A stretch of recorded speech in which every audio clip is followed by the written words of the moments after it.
at night. The freedom to sleep on a beach under a tree or in a hostel.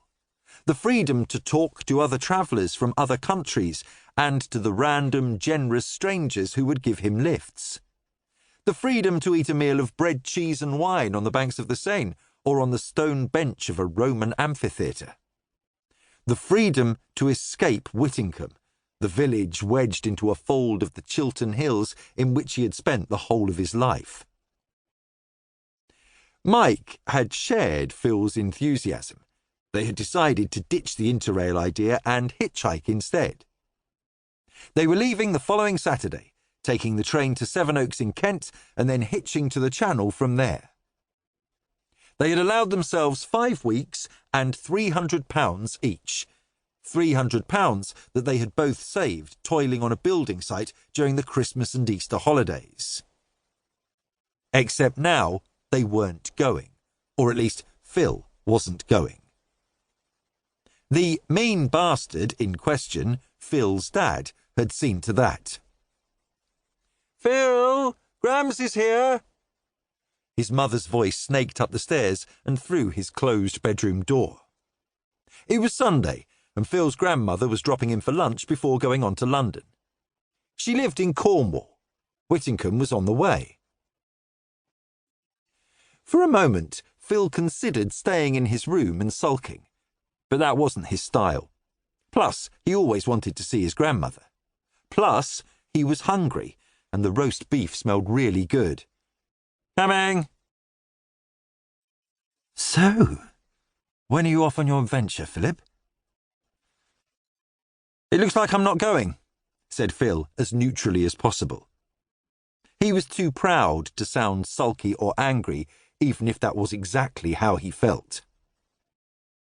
There were 5 of them around the gleaming dining table: Phil's parents, his grandmother, and his 16-year-old sister, Mel. "Oh? What have you done?" Grams had realised immediately that Phil must have done something wrong. She was looking at him in that all-too-familiar way she had, not exactly inquiring, more interrogating. She wanted to know the answer.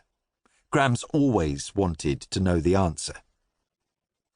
She was young for the grandmother of an 18-year-old, in her mid-60s, Phil believed.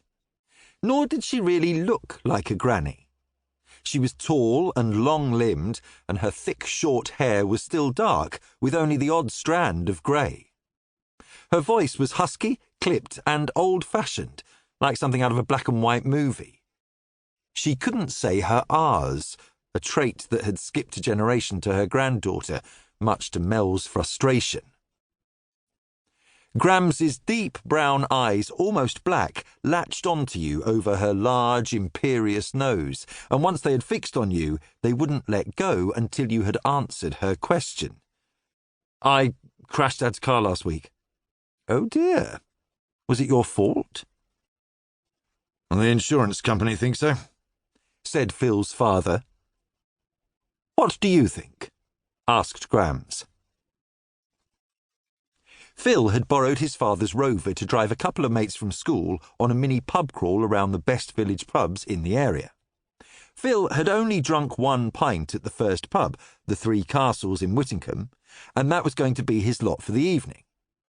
They were celebrating the end of A-levels, and Elvis Costello was watching the detectives as loud as the car's tape deck would allow.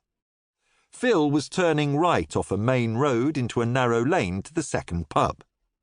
The driver of a marina had slowed and signalled for him to go ahead, but as he turned, a Bedford van sped out of nowhere and caught the rear of the Rover, spinning it off the road and into a wall. No one was hurt. Phil passed the inevitable breathalyzer test. The van was scarcely damaged, but the Rover was a write-off. He recalled the woman in the marina who had urged him on. He hadn't seen the van coming, and perhaps he should have done. But wasn't it driving too fast? "I don't know," he said honestly.